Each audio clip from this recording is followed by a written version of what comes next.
నిజం నీడలో news channel Kakinada జిల్లా తుని నియోజకవర్గ టీడీపీ లుకలుకలు తనను ఇబ్బందులకు గురి చేస్తూ పోలీసులతో దాడులు చేస్తున్నారని తెలుగుదేశం పార్టీ జిల్లా మత్స్యకార సంఘం అధ్యక్షులు కోడా వెంకటరమణ తీవ్ర ఆరోపణలు. తొండంగి ఎస్ఐ జగన్మోహన్ పై తీవ్ర స్థాయిలో ఆరోపణలు గుప్పించిన కోడా వెంకటరమణ తనపైన తన వ్యాపారాలపైన అన్యాయంగా దాడి చేసిన తొండంగి ఎస్ఐ జగన్మోహన్ పై చర్యలు తీసుకోకపోతే అమరావతి పార్టీ కేంద్ర కార్యాలయం వద్ద కుటుంబంతో సహా ధర్నాకు దిగుతానని హెచ్చరిక.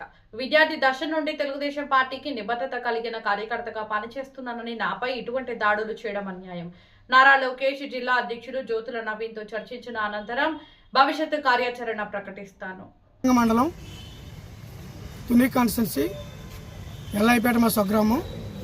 మా తల్లిగారు 2 సార్లు సర్పంచ్ గాను 2 సార్లు గెలిచారు ఉమ్మడి ముసలాయిపేట పంచాయతీకి.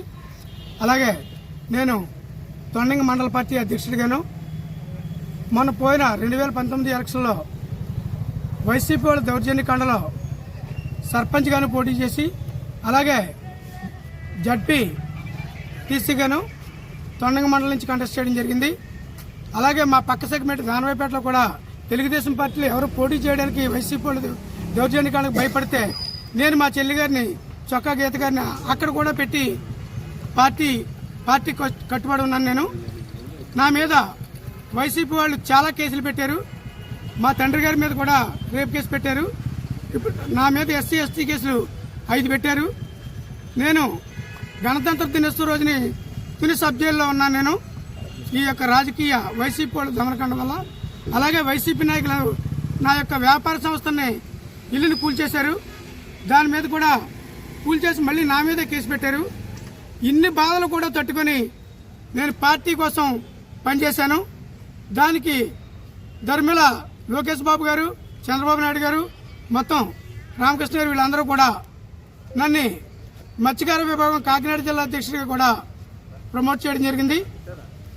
ప్రభుత్వం అధికారం లేని టైంలో జనాలు వేసుకుని పార్టీకి కష్టపడి అన్ని విధాలు కూడా నేను నా శక్తియుక్తుల జిల్లాలో మత్స్యకార కుటుంబం నుంచి వచ్చిన అందరినీ కూడా కలుపుకొని తెలుగుదేశం పార్టీకి సపోర్ట్ చేసే విధంగా చేసి ఇక్కడ తునిలో స్థానిక శాసనసభ్యురాలు యనమల దేవి గారి గెలుపుకి 6 నెలలు కృషి చేసినటువంటి నేను దానికి నారా లోకేష్ గారు, చంద్రబాబు నాయుడు గారు, రామకృష్ణ గారు గుర్తించి నా యొక్క శ్రీమతి వీర వెంకటలక్ష్మి గారికి తుని మార్కెట్ యార్డ్ డైరెక్టర్గా ఇవ్వడం జరిగింది. మొన్న గడిచిన పంచాయతీ ఎలక్షన్లో 6 మెంబర్లు వచ్చాయి. వైసీపీ 6, టీడీపీ 6 వస్తే దౌర్జన్యంగా నా మీద కేసులు పెట్టి దౌర్జన్యంగా 50 ఓట్లతో గెలిచినట్టు వాళ్ళు డిక్లేర్ చేసుకున్నారు. పార్టీ కష్టపడి ఇన్ని రోజులు కూడా నేనున్నాను. పార్టీ కష్టకాలంలో జనాలు తీసుకొచ్చి పార్టీ కోసం పనిచేశాను. లోకేష్ గారికి పెద్దలకు అందరికి కూడా మీ పాత్రికేయ ముఖంగా తెలియజేసింది ఏంటంటే పార్టీ కష్టకాలంలో వాళ్ళు వదిలేసి ఇప్పుడు కొందరు దొడ్డిదారిని ఎవరో మొఖాలు తెలియనటువంటి వాళ్ళు వచ్చి లాబింగ్ చేసి ఇక్కడ దందాలు చేసి నా మీదకి తొండంగి ఎస్సీ జగన్మోహన్ రెడ్డిని రెవెన్యూ వాళ్ళు తీసుకుని రాత్రులు నా ఇంటి మీదకి నా వ్యాపార సంస్థల మీద కూడా దాడి చేశారు. దానికి ఫోటోలు ప్రూఫ్స్ కూడా నా దగ్గర ఉన్నాయి. నేను పెద్దల దృష్టికి తీసుకెళ్లాను. ఈ రోజుని మార్కెట్ యార్డులోకి మా శ్రీమతి ఇక్కడ బూత్ కని ఉన్నారు, చొక్కా కొండబాబు బూత్ కని ఉన్నారు 2, మా ఊర్లో 2 బూతులు బూత్ కని ఉన్నారు 2, ఎరిపల్లి సత్యనారాయణ, వార్డు మెంబర్లు 3 అందరూ ఇక్కడ నాయకులందరూ కూడా ఇక్కడికి రావడం జరిగింది. నేను లోకేష్ గారికి, మా జిల్లా అధ్యక్షుల వారికి, చంద్రబాబు నాయుడు గారికి, రామకృష్ణ గారికి, మా ఎమ్మెల్యే గారికి అందరూ కూడా మేము తెలియజేసింది పార్టీకి కష్టపడేవాడిని బాధ పెట్టకండి. పార్టీకి ఎస్ఐ జగన్మోహన్ రెడ్డి ఇక్కడ నుండి తమ్మైపేటలో 4 ఇసుక ర్యాంపులు ఉన్నాయి, తుల్లో 5 ఉన్నాయి. పాత్రికేయ సోదరులు ఎవరికి కూడా తెలియదు ఏం కాదు. నా దగ్గర ఫొటోస్ ఉన్నాయి, ప్రూఫ్స్ ఉన్నాయి, వీడియోస్ ఉన్నాయి. ఇప్పుడు నేను ఇక్కడికి వచ్చి నేను పార్టీ కష్టపడ్డాను, పార్టీ కష్టకాలంలో పనిచేశాను. మా పెద్దలు నేను రిజైన్ చేయడానికి వస్తే నువ్వు కంగారు పడకని చెప్పి మా జిల్లా అధ్యక్షులు వారు నాకు ఫోన్ చేయడం జరిగింది. అలాగే పార్టీ సెంట్రల్ ఆఫీస్ నుంచి కూడా నాకు ఫోన్ చేశారు. రమణ గారు మీరు కంగారు పడకండి, మీరు ఇప్పుడు అసెంబ్లీ సమావేశాలు జరుగుతున్నాయి కాబట్టి మీరు మమ్మల్ని వచ్చి కలండి, మీకు ఏదైనా ఇబ్బంది ఉంటే మేము దాన్ని సాల్వ్ చేస్తాం, మీరేం కంగారు పడద్దని చెప్పడం జరిగింది. దయచేసి పాత్రికేయ సోదరులు కూడా చెప్తున్నాను, తొండంగి ఎస్ఐ గారు దందా చేసి నేను లారీ కొనుక్కొని రాజమండ్రి నుంచి మైనింగ్ బిల్లుతో గోదావరి ఇసుక తెచ్చుకొని నాకు బ్రిక్ ఇండస్ట్రీ ఉంది, సిమెంట్ బ్రిక్, రెడ్ బ్రిక్ ఉన్నాయి. అవన్నీ తీసుకుని నేను అక్కడ పెట్టుకొని ఏదైనా ఒక లారీ 2 లారీలు ఒకవేళ మిగిలిపోతే లోకల్లో ఒక ట్రాక్టర్ 2 ట్రాక్టర్లు ఏదైనా తీసుకున్నా నేను ఏదో చేసుకుంటున్నాను. మొన్న రాత్రి ఎస్ఐ గారు వచ్చారు, ఫోన్ చేసి 50,000 అడిగారు. ప్రతి ఒక్కరి దగ్గర కూడా 50,000 వసూలు చేస్తున్నారు. తమ్మేపేటలో 5 ఉన్నాయి, తుల్లో 7 ఉన్నాయి. ఇసుకి మామూలుగా రాజమండ్రి తెచ్చి చేసుకున్నాయి. మైనింగ్ బిల్తో ఉన్నాయి. పక్క బిల్లు అని చూపించాను, బిల్లు కూడా నా ఫోన్లో ఉన్నాయి. సోదరులకు అది కాపీ ఇస్తాను. మీకు సంబంధం ఏంటని చెప్పి అమారం వాళ్ళిద్దరిని అడిగాను. మీరు మైనింగ్ బిల్ గవర్నమెంట్ ఏరుల్లో కానీ వాగుల్లో కానీ ఎక్కడ ఇసుక దొరికితే అక్కడ మీరు ఫ్రీగా తీసుకోండి అని చెప్పి చంద్రబాబు నాయుడు గారు, లోకేష్ గారు అందరూ కూడా చెప్పడం జరిగింది. ఇసుక కూడా చాలా తక్కువ రేటుకి కూటమి ప్రభుత్వం అందించడం జరుగుతుంది. పార్టీ కష్టకాలంలో పనిచేసినటువంటి నన్ను టార్చర్ చేసి, నా మీద దాడి చేసి, నన్ను బెదిరించి నానా హింసలకు గురి చేస్తున్నాడు.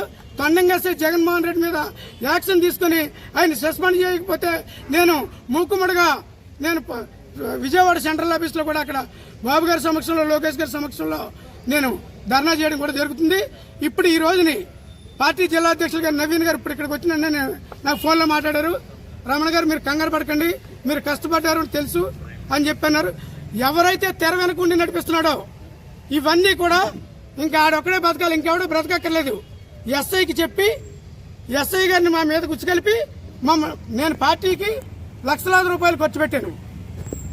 సుమారు 2019 30 సంవత్సరాలు నేను తెలుగుదేశం పార్టీలో నేను ఉన్నాను. ఏంటి నాకే ఈ విధమైన జరిగిందంటే సామాన్యుల పరిస్థితి ఏంటి? దాన్ని బట్టి నేను ఎస్పీ గారికి, డీజీ గారికి, మొత్తం మా పార్టీ సెంట్రల్ పార్టీ నుంచి కూడా ఇప్పుడు ఫోన్ చేశారు. రమణ గారు మీరు ఏం కంగారు పడద్దు, మీరు ఏవైతే ఉన్నాయో మీ ఆధారాలు పట్టుకుని మీరు మమ్మల్ని కలవండి అని చెప్పారు.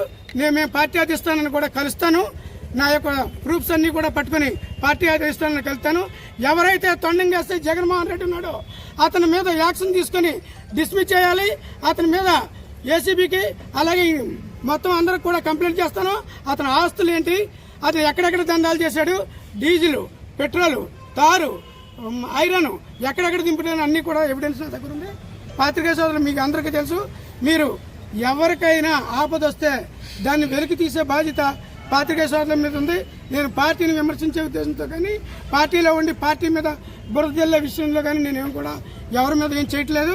నా బాధని మీ ద్వారా వెళ్ళగక్కుతున్నాను. ఈ రోజుని మా అధిష్టానం జిల్లా అధ్యక్షుల వరకు సూచనల మేరకు నేను లోకేష్ బాబు గారిని అందరినీ కూడా నేను కలుస్తాను. మళ్ళీ త్వరలో అసెంబ్లీ అయిన తర్వాత పూర్తి ఆధారాలతో నాకు న్యాయం జరగకపోతే మా మత్స్యకారు కుటుంబాలు, మా తూర్పుగోదావరిలో ఉన్నటువంటి కాకినాడ జిల్లాలో ఉన్నటువంటి మత్స్యకారు సోదరులందరిలో కూడా సమావేశపరిచి నేను ఏ విధంగా న్యాయం జరగలేని పక్షంలో నేను అప్పుడు ఏంటనేది ఆలోచించి మళ్ళీ మీ పాత్రికేయ సోదరులందరికీ కూడా సభ